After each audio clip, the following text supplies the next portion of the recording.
Section 1. In this section, you will hear a conversation between two students about the installation of a telephone. You have half a minute to read the questions first.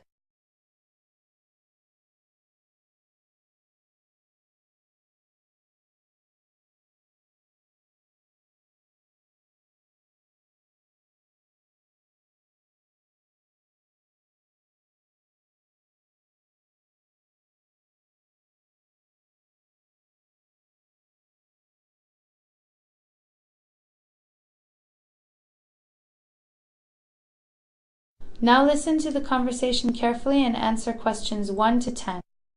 I buy a new telephone. You read the instructions and I will install it, right? Sure. First, push the battery door outward to open and then insert two batteries, size AAA. Make sure they are following the polarity directions indicated inside the battery compartment. Finally, close the battery door. This is the first step. Now, let's come to the second step, adjusting time. Press time key first, then press MRC key more than 1 second to enter the time, adjusting state. Have you seen the second digit flashing now? Yes, it is flashing now. So let's go on. Press MRC key again to adjust minute, hour, date. Have you finished? Yes, all the digits have been flashing successively. Now it comes to adjusting alarm. Press alarm key to enter the three states of A1, A2, A3. Pay attention to the two keys in the corner on the right hand. They are the keys to lock and unlock the alarm respectively. Press MRC key to enter the adjusting procedure.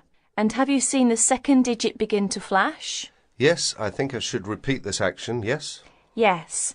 Press MRC key again to adjust minute and the on-off of the alarm. By now you own a phone at the same time with a clock that can wake you up in the early morning. That's the end of section 1. You will have half a minute to check your answers.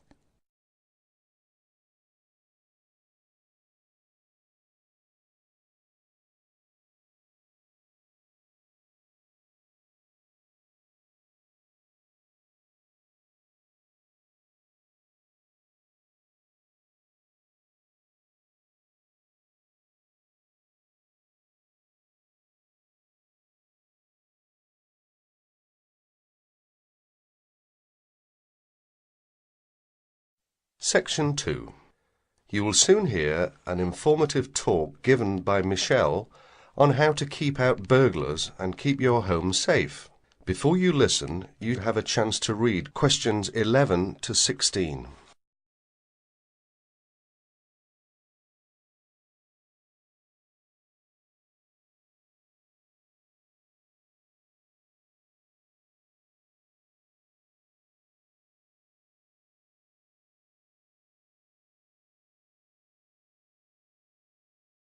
As you listen to the first part of the talk, answer questions 11 to 16. Keep 'em out. There's no fail-proof way to keep out a burglar, but every little bit of deterrence helps. Even if you can't afford a security system, you can take a few minutes to make your home a little safer. Some relatively simple steps will greatly decrease the odds of a break-in, which means you can enjoy a bit more peace of mind. And isn't that what home is all about? Think like a burglar. If you were one, how would you get into your home? Evaluate your home from the inside and out, night and day. You might even try a mock break-in, trying window jams and loose locks on your house's perimeter. To keep out a burglar, the first thing to do is to secure the windows. Though windows are relatively easy to break, the loud noise of shattering glass will deter a thief if you're near other houses. Don't leave windows open during the night, whether you're at home or away. That's a common sense precaution, but a surprising number of people forget to do just that. Use a pick-proof locking device for your windows. Make sure the frames are solid. If you're beyond the earshot of your neighbours, they won't hear the glass breaking. Consider installing a plexiglass sheet for the more accessible windows. This will make entry through them more difficult. Your doors should also be secured. If you don't have a peephole, install one in the front door. If you have one, make sure that you and your family are in the habit of using it. Don't open the door to anyone you don't know, especially at night. If the peephole is out of reach of your children, keep a stepladder or stepping box by the door for them to use. If there's any glass within 2 feet of your front door lock, consider a locking device that would be out of reach if the glass is broken. Now, a few tips on how to protect your valuables. Don't leave your valuables, stereo, computer, jewellery, etc., where they can be seen from the window. If you don't want to hide everything from sight, consider blinds. Make a valuables inventory. Keep a record of your expensive and personally significant items, not just a listing, but a photographic or videotape record if possible. Store this inventory at another location. This is helpful for both the police and the insurance agency to identify the stolen goods. Use an engraving pen to mark these items with some kind of personal identifying information, such as your initials, in an inconspicuous place. This also helps record your possessions in case of any other mishap, such as fire or flood. Now look at questions 17 to 20.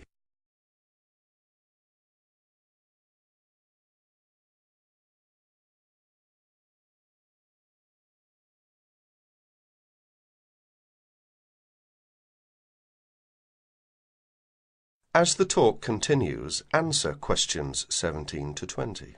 Don't stop your security awareness at the outside walls of your house. Your yard areas, if any, also deserve your attention. In general, don't leave anything around the yard that might help a burglar get into your house. Ladders, stackable boxes, or any garden tools should be put away, preferably in a locked cabinet. Install a light in your yard that is sensitive to movement. Place it high and out of reach. Trim hedges or bushes that are near doors or windows. These can be good hiding places. Don't place outdoor furniture tables nearby the house. These could become an easy stepladder to the roof. When you are on vacation, create the occupancy illusion. Maybe you laughed at your mother for leaving the lights on and the radio playing while she left for vacation, but she had the right idea. Those steps aren't quite enough, so try these strategies. Buy electronic timers that turn lights on and off at different times. Hook up a timer to your TV for a few hours each evening. Turn up the volume too. Not enough to annoy the neighbours, just enough that a lurker at the windowsill couldn't miss hearing it. Have your newspaper and mail delivery suspended. If you don't have time to do this, ask a neighbour to pick them up for you. Ask a neighbour to park in your driveway or parking place. Think about having someone house sit your home. If it's a relative or friend, it may cost you no more than the contents of your refrigerator. You can also find professional house sitters or house-sitting services that find someone to stay while you're away. Leave your shades as they are normally, or at least don't close up every one. One sign of a vacant house is closed shades during the day. Lock your garage door with a padlock.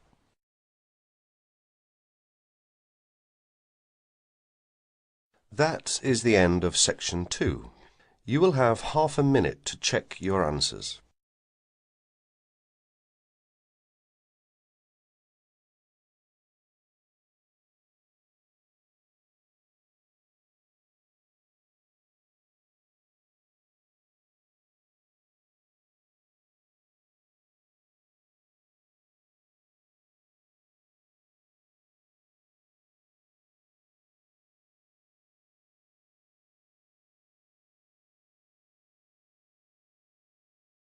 Section 3. You will hear a conversation between Helen and her tutor. First, you have some time to read questions 21 to 30.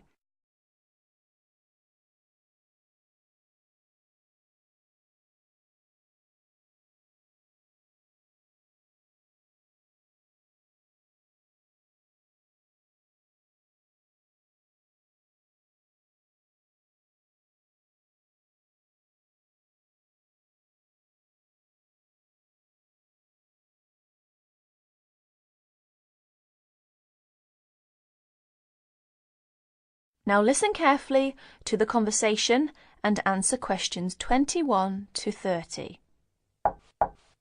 Come in. Ah, it's you, Helen. What can I do for you? Well, it's about that essay on non-verbal communication. I'd like a bit of advice, if that's all right. By all means. That's what I'm here for. How can I help you? It's about that survey you asked us to carry out about body language. Oh, yes. I asked you to investigate what sort of touching is permissible between friends of the same sex and friends of the opposite sex. That's it. And then you wanted us to go on to compare the answers we obtained from people from our own culture with the answers of people from other cultures. Well, that shouldn't be too difficult. There are students here from dozens of cultures, including Asia and the Middle East. Go and ask them. That's the problem. I'm not sure how to word the questions. I think I've got far too many. People don't want to be bothered answering them all. Is that the list of questions you have with you? Let's have a look. I see. Your basic idea is fine.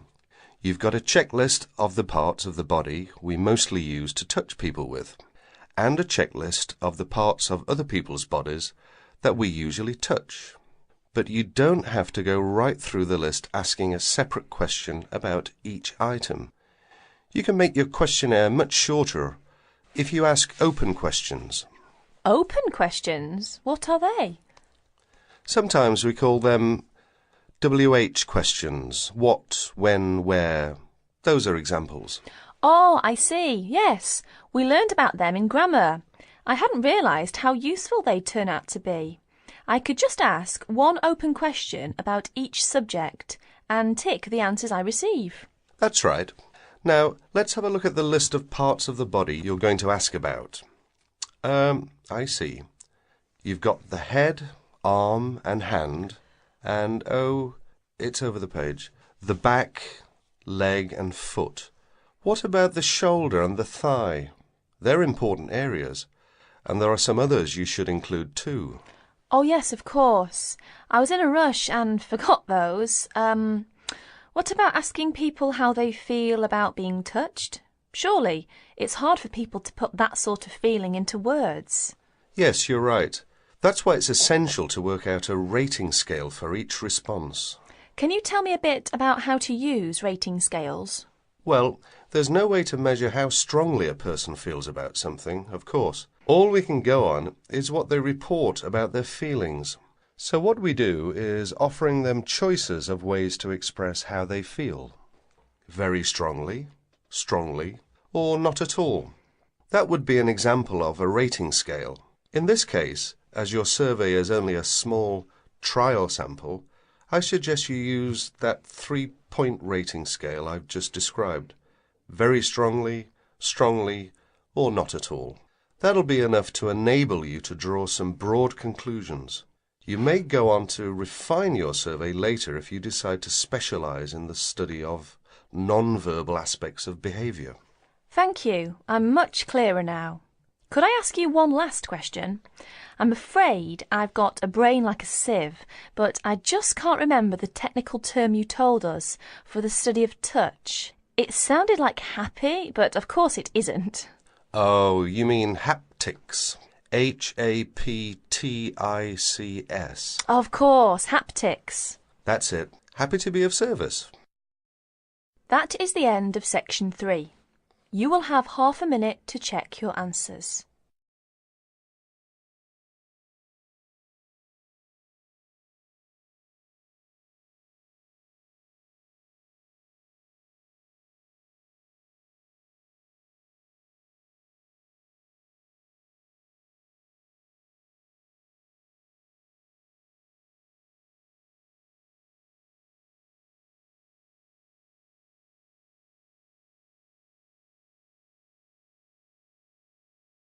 Section 4. In this section, you will hear a report about crime and punishment in the UK. First read questions 31 to 40.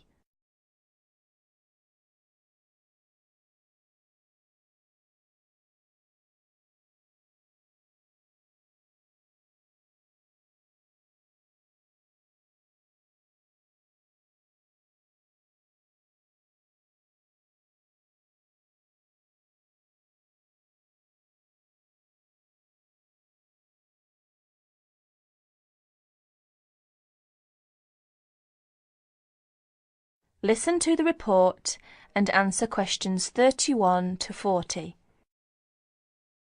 Like many other countries, Britain has experienced a great increase in criminal activity of nearly every kind.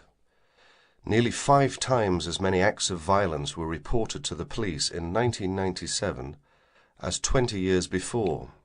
Although most burglars are not caught, those who are caught overload the courts and prisons. Although the courts try, in theory at least, to use probation, community service, and other devices to avoid sentencing people to prison. The 50,000 people in prison are more in proportion to the population than in any other Western European countries. Vast sums are being spent on building new prisons, but the prisons are still overcrowded, and the humiliation suffered by their inmates makes rehabilitation difficult. Many prisoners are released early on parole. The prisons in England are run by the Home Office, though each prison has a local board of visitors who make reports about conditions and also deal with serious bad behaviour. Normally, prisoners are released after serving 2/3 or less of the time for which they were sentenced. But an offence in prison may be punished by the loss of some days of remission. There are several kinds of prisons, including open ones, and some prisoners go out to work in groups outside. Prisoners who want to study for examinations are helped to do so, and there are training courses in prisons. But in practice, some spend little time outside their cells.